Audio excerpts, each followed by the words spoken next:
শুরুতেই জানিয়ে দিব গুরুত্বপূর্ণ একটি ভয়ঙ্কর চাঞ্চল্যকর তথ্য। এদিকে স্থানীয় লোকজন ও পুলিশের সঙ্গে কথা বলে জানা যায়, গাজীপুরের ধীরাশ্রম এলাকায় রাতে সাবেক মুক্তিযুদ্ধ বিষয়ক মন্ত্রী আ.খ.ম. মোজাম্মেল হকের বাড়িতে শিক্ষার্থীদের হামলা ও মারধরের ঘটনা ঘটেছে। এদিকে শিক্ষার্থীরা জানান, ওই বাড়িতে হামলা লুটপাটের খবর পেয়ে প্রতিহত করতে গেলে তাদের ওপর হামলা হয়। এদিকে হামলায় 15-16 জন আহত হয়েছেন, তাদের মধ্যে একজনের অবস্থা আশঙ্কাজনক। এদিকে এরপর প্রতিবাদে গতকাল থেকে জেলা শহরের রাজবাড়ির মাঠ ও জেলা প্রশাসকের কার্যালয়ের সামনে বিভিন্ন সংগঠনের নেতাকর্মী ও শিক্ষার্থীরা বিক্ষোভ মিছিল শুরু করেন। এদিকে বেলা 2টার দিকে ডিবি অফিসের সামনে রাস্তায় বসে বিক্ষোভ ও স্লোগান দিতে থাকেন তারা। তাদের সঙ্গে যোগ দেন বৈষম্য বিরোধী ছাত্র আন্দোলনের আহ্বায়ক হাসনাত আবদুল্লাহ ও কেন্দ্রীয় সমন্বয়ক সাজিদ আলম। এদিকে ভোর 4টার দিকে বৈষম্য বিরোধী ছাত্র আন্দোলনের ফেসবুক পেজে বিক্ষোভ সমাবেশের ঘোষণা দেওয়া হয়েছে।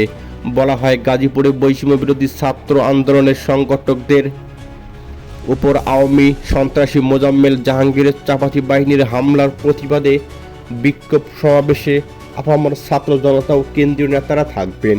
এদিকে বিকেল 4:30টার দিকে গাজীপুর পুলিশের কমিশনার নাজমুল করিম খান বিক্ষোভরত শিক্ষার্থীদের সঙ্গে কথা বলতে যান। তিনি গাজীপুর সদর থানার ওসি আরিফুর রহমানকে প্রত্যাহার করার ঘোষণা ও হামলার ঘটনায় 16 জনকে আটক করার কথা জানান। এদিকে আজকের মধ্যে সব আসামিকে গ্রেপ্তার আশ্বাস দিলে বিকেল 5টার দিকে শিক্ষার্থীরা কর্মসূচি প্রত্যাহার করেন।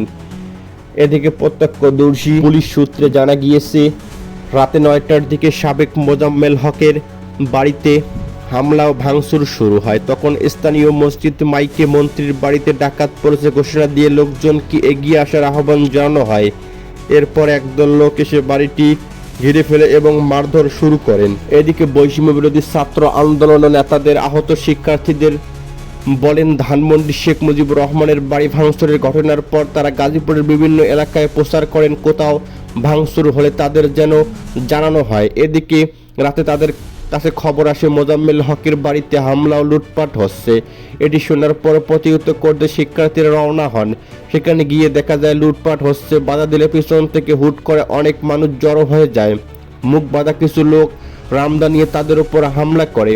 অন্য শিক্ষার্থীরা আসার আগেই 15 জনকে ছাদে নিয়ে বেধড়ক পিটায়, কুপিয়ে জখম করে। পরে অন্য শিক্ষার্থীরা ঘটনাস্থলে গেলে তাদের উপর হামলা হয়।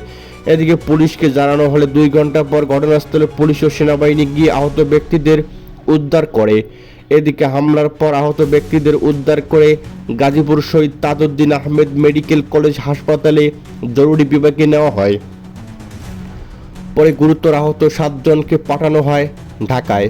এদিকে আহত শিক্ষার্থীদের দেখতে রাত 3টার দিকে শহীদ তাজউদ্দিন আহমেদ মেডিকেল কলেজ হাসপাতালে যান বৈষম্য বিরোধী ছাত্র আন্দোলনের আহ্বায়ক হাসনাত আবদুল্লাহ ও কেন্দ্রীয় সমন্বয়ক সাজিদ আলম। এদিকে হামলার প্রতিবাদে এর আগে রাত 2:45টার দিকে শহীদ তাজউদ্দিন আহমেদ মেডিকেল কলেজ হাসপাতালের সামনে বিক্ষোভ মিছিল করেন বৈষম্য বিরোধী ছাত্র আন্দোলনের নেতা কর্মীরা। এদিকে গাজীপুর সদর জোনের সহকারী কমিশনার দিনে আলম রাত 11টার দিকে বলেন, হামলার ঘটনায় জড়িত 16 জনকে পুলিশ হেফাজতে রয়েছে। এদিকে এই ঘটনায় মামলা দায়ের প্রস্তুতি চলছে। এদিকে জয়দেবপুর থানার পরিদর্শক সিদ্দিকুর রহমান বলেন, হামলার ঘটনার পরিপ্রেক্ষিতে গতকাল রাত থেকে শহরের বিভিন্ন এলাকায় অভিযান শুরু করেছে যৌথ বাহিনী। এছাড়াও তাদের সঙ্গে রয়েছে বাংলাদেশ সেনাবাহিনী, Bangladesh rapid action battalion, Bangladesh police. এছাড়াও যৌথ বাহিনী মিলে এই অভিযান কার্যক্রম চলছে। এদিকে ছাত্র জনতা আর ছাড় দেবে না। এদিকে শিক্ষার্থীদের বিক্ষোভ সমাবেশে অংশ নিয়ে বৈষম্য বিরোধী ছাত্র আন্দোলনের কেন্দ্রীয় সমন্বয়ক ও জাতীয় নাগরিক কমিটির মুখ্য সংগঠক সাজিদ আলম বলেন, খুনি শেখ হাসিনা দেশ ছেড়ে পালিয়েছে। বাংলাদেশ যে 2-3টি জেলায় রণক্ষেত্র হয়েছিল, যে 2-3টি জেলায় ছাত্র জনতাকে বুক পেতে দিয়ে রক্ত দিয়ে সবার সামনে থেকে এই অভ্যুত্থান নেতৃত্ব দিয়েছে, তার একটি জেলা হলো গাজীপুর জেলা। এই অভ্যুত্থানে যারা সহযোদ্ধা তারা কখনো জীবন দিতে প্রস্তুত ছিল, এখনো জীবন দিতে প্রস্তুত আছে। কিন্তু এই খুনি হাসিনা, খুনি জাহাঙ্গীরের দোসররা এই গাজীপুরে যদি আবার উৎপাত করতে চায় তাহলে ছাত্র জনতা তাদের আর ছাড় দেবে না। এদিকে শিক্ষার্থীদের উপর হামলার প্রতিবাদে এর আগে বিক্ষোভ সমাবেশ করেন জাতীয় নাগরিক কমিটির নেতাকর্মীরা। এদিকে দুপুর 12টার দিকে গাজীপুর জেলা শহরের রাজবাড়ী মাঠে জাতীয় নাগরিক কমিটির গাজীপুর জেলা ও মহানগর শাখার আয়োজনে এ বিক্ষোভ সমাবেশে অনুষ্ঠিত হয়েছে। পরে ছাত্ররা খণ্ড খণ্ড মিছিল নিয়ে নগরের বিভিন্ন এলাকায় প্রদক্ষিণ করেন। এদিকে বিক্ষোভ সমাবেশে জাতীয় নাগরিক কমিটির কেন্দ্রীয় সংগঠক আলী নাসের খান বলেন, ছাত্র জনতার উপর হামলার ঘটনায় 24 ঘন্টার মধ্যে দোষী ব্যক্তিদের গ্রেপ্তার ও বিচারের আওতায় আনতে হবে। আওয়ামী লীগের নিবন্ধন বাতিল করে দ্রুত বিচার আইনে ফ্যাসিবাদদের বিচার করতে হবে। তাদের ব্যাংক অ্যাকাউন্ট ও সম্পদ জব্দ করতে হবে। এদিকে সমাবেশে আরও বক্তব্য দেন জাতীয় নাগরিক কমিটির কেন্দ্রীয় সদস্য এম সোয়েব। এদিকে গাজীপুর মহানগর গাছা থানা প্রতিনিধি আনিসুর রহমান, টঙ্গী পশ্চিম থানার প্রতিনিধি নাবিল ইউসুফ প্রমুখ। এদিকে একজনের অবস্থা আশঙ্কাজনক। রাতের হামলার ঘটনায় ঢাকা মেডিকেল কলেজ হাসপাতালে 7 জন চিকিৎসাধীন, তাদের মধ্যে একজন অবস্থা আশঙ্কাজনক বলে জানিয়েছেন চিকিৎসকরা। এদিকে ঢাকা মেডিকেল কলেজ হাসপাতালের পরিচালক ব্রিগেডিয়ার জেনারেল মোহাম্মদ আসাদুজ্জামান বলেন, গাজীপুর থেকে মারধর আহত হয়ে মধ্যরাতে মোট 11 জন এসেছিলেন। তাদের মধ্যে 4 জন প্রাথমিক চিকিৎসা নেন, বাকি 7 জনকে হাসপাতালে ভর্তি করা হয়েছে। এর মধ্যে কাশেম 17 নামের একজন অবস্থা আশঙ্কাজনক, তাকে হাসপাতালে নিবিড় পরিচর্যা কেন্দ্রীয় আইসিইউ রাখা হয়েছে। এদিকে চিকিৎসাধীন অন্য 6 জন হলেন ইয়াকুব, এছাড়াও অনেকেই রয়েছেন। এদিকে আহত ব্যক্তিদের দেখতে গতকাল সকাল 10:15টার দিকে ঢাকা মেডিকেল কলেজ হাসপাতালে যান অন্তর্বর্তী সরকারের স্বরাষ্ট্র উপদেষ্টা লেফটেন্যান্ট জেনারেল জাহাঙ্গীর আলম চৌধুরী।